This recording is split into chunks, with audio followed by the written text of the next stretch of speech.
So I do understand that it's been a while, but to come back with one of my famous hyper obsessions, we are going to talk about Superman. So this is your warning. I will be spoiling this movie. Go see it in IMAX 4DX standard viewing, however you want to go see it. But I recommend you go see this movie. It's great. I'm gonna get my thoughts out of it out of the way and also save them for later. But go see this movie. You have been warned. Anyways, for those of you who are still here, Superman, Superman, Superman, the famous creation of Jerry Siegel and Joe Shuster. Yeah, that's right. Jerry Siegel and Joe Shuster from Action Comics #1, published in 1938. Superman is widely considered the first superhero ever, as we know. He's about as Wonder Bread superhero as can be. He's got the cool costume we sometimes know them for, a cape. He styles his hair in a cool way. He has amazing abilities like he can fly, has laser eyes, freeze breath. He's about as Wonder Bread superhero as you can get. And I'm sure we all know the origin story of how his parents, in their last wish, sent him to Earth from their decimating planet of Krypton to live a normal life. He ends up amongst farmers. He gets raised to be Clark Kent, this wonderful, sweet man who works as a reporter. He's got friends like Jimmy Olsen, Lois Lane. He sometimes meets other superheroes and starts a Justice League and maybe gets into one too many fights for his favor. But obviously, I don't need to tell you all that about Superman, because you know Superman. He inspired the template for almost every other superhero. And here we come with his 2025 theatrical movie. And if you have been tapped in with Superman at all within these last few years, you know that you could say, with any character, it was a bit of a dark age. Now, granted, I'm not going to sit here and claim to be a Superman fan. I mean, I am in the last few days, I'm sure, based on what you can see with the action figure and what I'll show you guys later.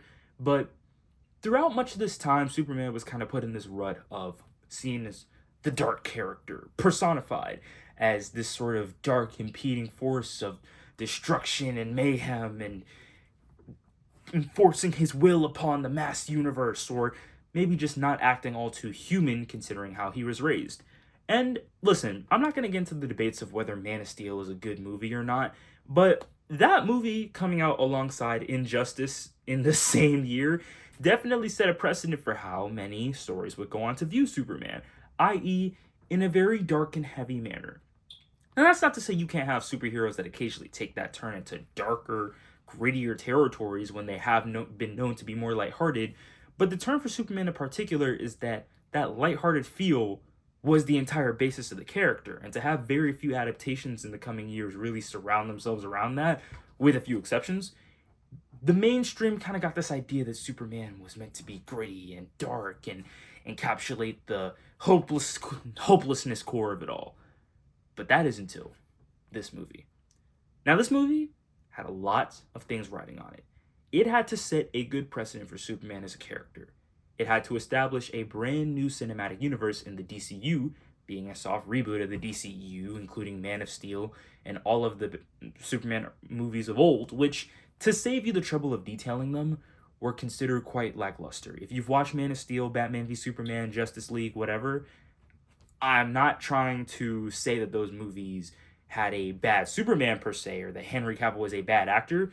If you ask certain others about how that character is portrayed, they may have their flaws with it, but I'm not here to get into all the nitty gritty of that. What I will purely say is that as movies on their own, they were either seen as very divisive or just plain bad, setting Superman on a bad track record. So this movie has that to overcome, setting up this new DCU, and most importantly, just getting us to care about the first character we see in the cinematic universe. So how does it do it? Well, it just kind of throws us into his world. And that's the part I have to admit I kind of loved about the movie, because even as somebody who's not necessarily the biggest Superman fan, I know the man's story. I think 98% of people know the man's story from jump going into this. And I kind of love that this movie goes with the Star Wars approach of throwing you in a world and just having you form the rules around it as you go, which I saw as a detracting complaint, but for me, it just kind of pulled me in, because then it's like, okay, we're hopping straight into a Superman who's established, who's at this specific point in his life, and we just get to explore that in a way that we don't occasionally get with the origin story approach. Not that there's anything wrong with an origin story, but when you plop us in a world where these heroes exist and you allow us to figure it out, it can build a connection quite equally to doing an origin story and seeing them develop into the hero they become. Because there's still plenty of stories to see from when they're established.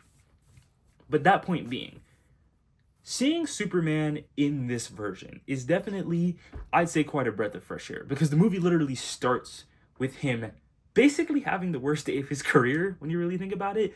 The man, for the first time, has had his rear end handed to him in a battle. He literally gets beat all the way to Antarctica to the point where Crypto has to save him and take him to the Fortress of Solitude. He has to ingest some healthy amounts of sunlight that fuse his bones back together, and he hops right back into it. That's a very Superman moment from the jump that really gets you thinking, man, whatever whooped him this bad, we got to see what happens. That's at least what hooked me going into it. Even if I saw that shot in the trailers, it at least hooked me seeing what threat happened to do that to him. Which is where we kind of get into what I will say is the movie's sort of pace as it goes. I think that's a good place to start. Movie's pace, I will say, is pretty well constructed for the most part. It never feels like any part of the movie is slowing down or chugging per se to try to move on from certain scenes. I think everything is pretty well structurally balanced for the most part. It's a pretty lean script, I would say, and while that 2-hour runtime can hit depending on how many times you've seen it, for me 3, possibly approaching 4 times, it very much defines itself by being a story set within a universe where people know Superman. They know of his actions, they know of his feats, and now we get to see him develop more of his own, which I think is a very interesting way to hook us into his story. And on that Superman side, seeing his conflicts with certain villains like Lex Luthor, seeing him fight certain beings like Ultraman or the Engineer, and seeing him also partner with different heroes like Hawk Girl, I'm tripping, Green Lantern, Mr. Terrific, is very much a nice thing to see. It's nice to see that Superman side of him well developed in a world that is not quite like the basic DC meta that most would come to expect from comic lore, if they know their way around that. But it's also enough for newcomers to wrap their minds around these different characters that aren't just Superman.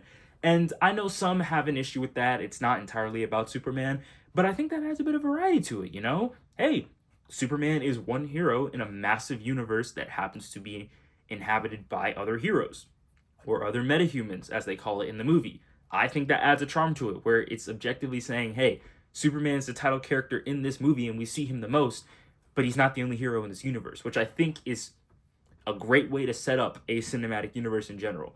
Establish to us that, hey, even if this is a solo story, there are other winding paths to this that we can come to expect. And that's what this movie also does well on the Clark Kent side of things, I'd argue. Despite some things being a little bit, I'd say, underdeveloped on this side. Not to knock it, not to knock it too heavily, but definitely things on the Clark Kent side, they're appreciative. It's just very limited, which makes sense, you know?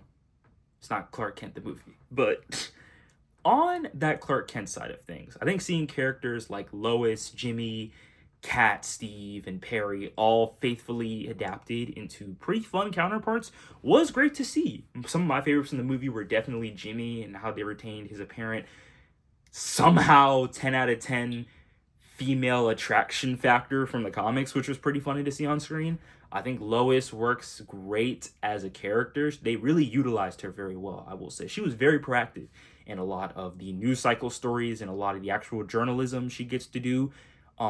Wink, wink, hint, hint, Amy Adams in Man of Steel, you stood no chance. And her romance with Clark was actually very fun to see being developed in this version, knowing that they'd already dated for 3 months, that they have this sort of loose connection going where they're not quite boyfriend and girlfriend, but Clark's still trying to pull her in, and Lois is struggling to allow herself to be pulled in. It's very interesting to see that dynamic, and seeing how she interacts with this superhero-based side of things is also very intriguing to see. Like her going on that mission with Mr. Terrific, what I expected out of Lois, but not what I expected this movie to do, which is, again, pull me in by combining these elements in a way where even if they are light on depth and true content, are still appreciative in what they tried to do, which I will give it at least the slightest bit of credit for. And on that note, to still go back to that whole Clark Kent side of things, a lot of the Daily Planet cast, well, maybe not a lot of them, but the ones who are prominent do get significant roles. And I will admit, for the sometimes brief time that they were on screen, they were able to put in decent contributions, such as, again, Jimmy going hard with the journalism, literally using his 10 out of 10 attraction skills Lord, I just love how all the women were just fiending for Jimmy in this movie. It was funny. But how his little thing with Eve, how they were apparently a couple before she started dating Lex Luthor, which we'll get to Lex in a minute. Trust me, we'll get to Lex in a minute. But how they were together and how he's getting this information, how Eve eventually sends him sends him the things he needs to take Lex down in a very funny way. I'm not going to spoil that part for you, but leaving bits and pieces so you can go see the movie yourself. That was very much entertaining. And I think definitely Skylar Gisondo did an amazing job with Jimmy. Same with Rachel Brosnahan as Lois. I think she's a very convincing, feisty, and ultimately very endearing romantic interest to Clark Kent. And even on her own as a character, I'd go see some more about Lois. And that's something I can say about the Daily Planet cast in general. For as light of content as sometimes the lines that Kat, Grant got, or Steve got, or Perry, I want a Daily Planet show. That's how I will admit engrossing the cast was with this few lines as they got and as little screen time as they got. I want a Daily Planet show, straight up. Or at least a Jimmy Olsen show recapping insane stuff in Metropolis like it was in the comics. So I think that's decently going into the Clark Kent side of things on the more human scale. But on that hero side, how does this movie fare with the conflicts? I'd say does pretty good there too. For at least the Justice Gang, very endearing ones all around, which I have to give special note to Nathan Fillion as Guy Gardner. I love the man so much. I've loved his work throughout other projects, as big or small as they are, including things like, oh, sorry, camera might be moving a little bit here. Okay. But in projects like Guardians 3 or The Rookie, the Nathan Drake short film is what I know him for best. But throughout all of this stuff, seeing him get to play Green Lantern, and especially such an outrageous one as Guy Gardner, was very funny. I gotta admit, he nails the bowl cut, he nails the attitude, he nails the role, and it's very charming to see him. I'll even give points to Isabella Merced as Hot Girl. Again, wish she got more screen time to really contribute to the plot in a way. I think they definitely have their priorities as far as heroes that would contribute. So nothing against her in specific. Isabella Merced did a great job of what she was given, and I definitely want to see more of Hawk Girl. Sorry, I don't want you guys to think I'm saying Hot Girl. It's 2025. We don't gotta speak that way. But that aside, definitely want to see more of Hawk Girl, and obviously Eddie Gathegi as Mr. Terrific. I'm not gonna spoil his scenes, but if you've seen the movie, we all know. Mr. Terrific was the MVP of this movie. And he did such a great job portraying that stoic intelligence and fierce just hero factor. You gotta give credit where credit is due. And I love the fact that him and Superman have so many interactions in this movie.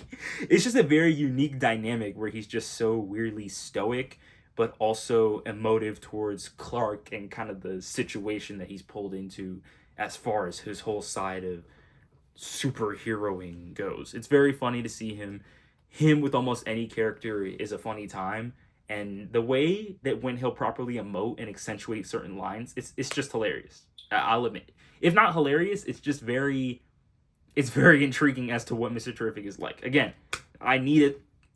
I don't care what it is, whether it's a movie, a series, something. I need him in more DCU stuff. Please and thank you, Eddie Gathegi. Thank you for saving him from the mess that was Darwin in the X-Men movies. God bless. So I will definitely say on the hero side, they did very well. But obviously, what's a hero without a villain? And Lord, have it be. We have an amazing villain. What can I really say about Nicholas Hoult as Lex Luthor that hasn't already been said? The fact that he auditioned for Superman is one thing, and that would have been a very interesting timeline. But we were blessed to have him as Lex Luthor, because him in this movie is just such a detestably evil scumbag of a person that it's actually kind of intriguing. Like, I've always known of Lex Luthor as, the billionaire who fights Superman, and in most of his adaptations, I always appreciate the way he kind of goes out of his way to gain power or influence or certain stats of bragging over Superman. I'll admit, it's funny. But he's more so strategizing to do it for other reasons. You can tell he always has a wider goal in mind that just so happens to involve him disliking Superman. Lex in this movie does everything he does only because he despises Superman. And I think that is the genius of a perfect hero and villain dynamic. Have the hero so set on beating the villain purely because they are wrong morally. And then on the other end, having a villain that is purely dead set on defeating the hero only because of everything that he perceives that hero represents. That is such an interesting dynamic, and granted, while it can be seen as, yes, one's fighting for good and one's fighting for evil, I weirdly enough ended up seeing Lex's point. Now, don't get me wrong, he is not in the right in this movie. He is detestably evil. He went out of his way to do several shady things, including, starting a major battle between two countries and trying to get one to invade the other so he could own a portion of it. And in that note, also definitely went on to, pow pow one of Superman's closest friends. Let me stop saying closest friends. Listen, rip to the falafel guy. He wasn't one of Superman's closest friends, but to me he felt like it because the way Lex had him there doing Russian roulette was insane. But that aside, don't get me wrong, Lex is in the wrong throughout this movie.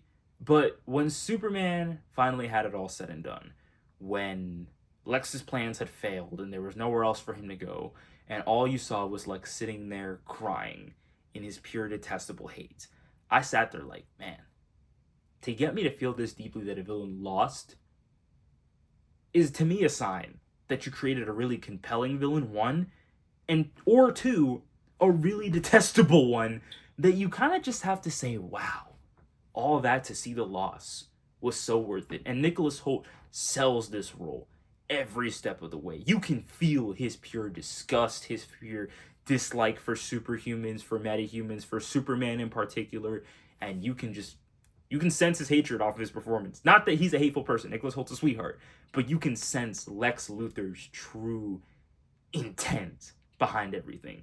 And I'm sure I don't have to break down the classic theme to you of it's a calling because it is what has driven me to annihilating you. 1A, 1A, 1A, 1A, 1A, 1A, 1A.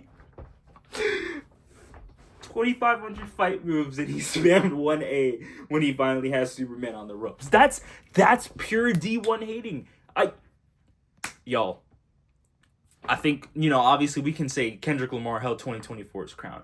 I think Lex Luthor in a fictional sense holds 2025's crown for greatest hater in existence. And I think we just have to give that to him. So, that whole thing aside, as far as how this overall movie flows, and I want to kind of touch on the impact it's had on me, and also I think for a lot of people. The movie definitely has a vibe of perseverance when you watch it. Seeing Clark overcome this personal character journey of him realizing what he was sent on Earth to do, what he always thought he was sent on Earth to do, which was to serve the people of Earth, be a better person, and learning that, his parents sent him to the planet to, in a sense, take it over, to rule it, to live on the wish of the last son of Krypton and repopulate the Earth with a bunch of Kryptonian descendants.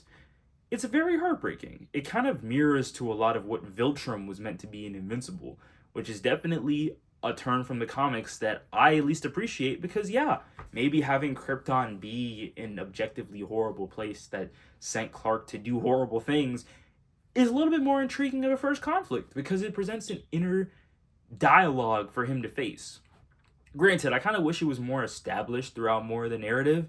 I think besides him just reciting his parents' opening sort of message and the robot saying that it soothes him, I think a little bit more than that was necessary to really get us to think, okay, this is what he knows he was sent on Earth to do, this is why he does it.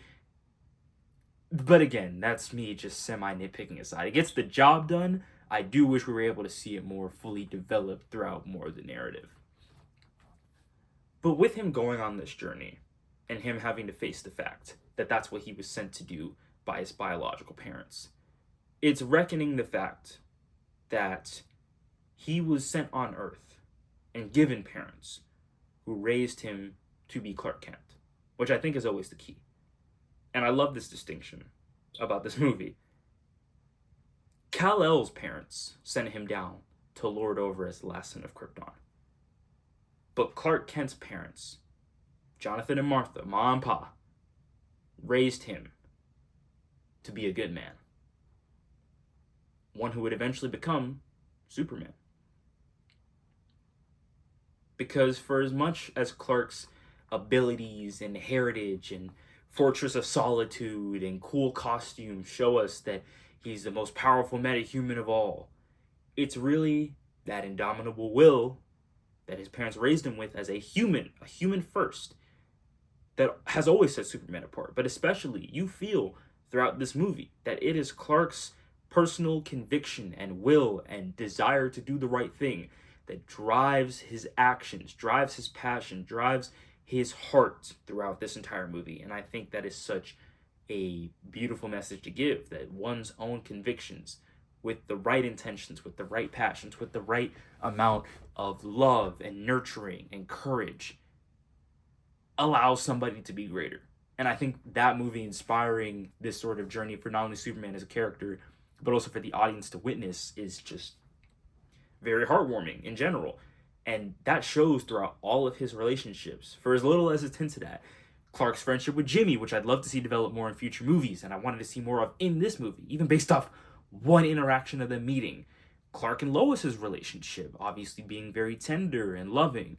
For his relationships with the other heroes, trying to show him disarming villains in a peaceful manner and getting people to safety, getting animals to safety, getting a squirrel to safety. I did not know I needed to see Superman save a squirrel. But that's what you love to see, his conviction. And he puts it into his actions and drives forward every bit of what he believes, which is that despite the fact that I was sent here as Kal-El, I know what I was raised to be. I was raised to be better. I believed I was better. And I believed that my parents sent me here to be a good man and serve the people of Earth. That is what makes Superman an inspiring character in general, but specifically in this movie. And I think that's why I will admit I am very much addicted to this movie. Matter of fact, I'm gonna hurry with this, but like, I've gotten so much merch for this movie. The Superman action figure from McFarlane Toys, I got like days before, and then also this Superman Daily Planet popcorn bucket, because it's like a Daily Planet newsstand with like an opening door and a reversible card, and just that being so cool. I even got another one literally today. I'm gonna hurry, guys. I promise. I'm not gonna waste too much time here. I get it. YouTube watch time is feeble, but I even got USA Today's newspaper because they had a fictional Daily Planet markup of the events at the beginning of the movie with the Hammer of Bravia.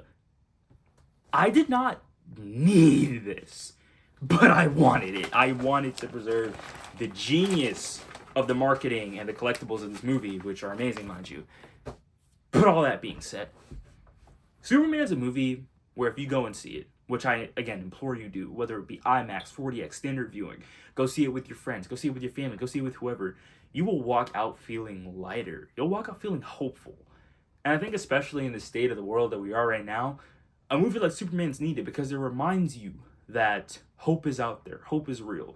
That even without the ability to fly and shoot lasers out of your eyes and use your strength of breath to blow you out of a black hole, that you have the power to leave a change in your community, to leave a change within others, to be a positive influence for all that you believe in, to allow your own personal good-hearted convictions to drive your decisions and allow you to rise above expectations set by possibly your own family, possibly by bosses, possibly by other people in your life that even if you consider important, hold these expectations over you that they send you to your duties with, but you don't have to follow it. You can choose to be better. You can choose to rise above that. Because, kindness is the real punk rock. Oh yeah, one note too, this movie's soundtrack is so good. The way it mixes John Williams' Superman score, and it's got its own sort of rocking style with the main Superman theme and the Mighty CRABJOYS stuff and that song that plays when Mr. Terrific is fighting and Punk Rocker by Iggy Pop and the teddy bears. You get my point. But yeah, this was a love letter to Superman, and you should go watch Superman. Because believe me, everybody knows I am one of the people who loved watching Superman. But with all that being said, my name's Danny. I make videos about things that interest me. If you like this, you'll probably like some of the other videos on my channel. Feel free to check them out. Only subscribe if you like what you see, and I love you.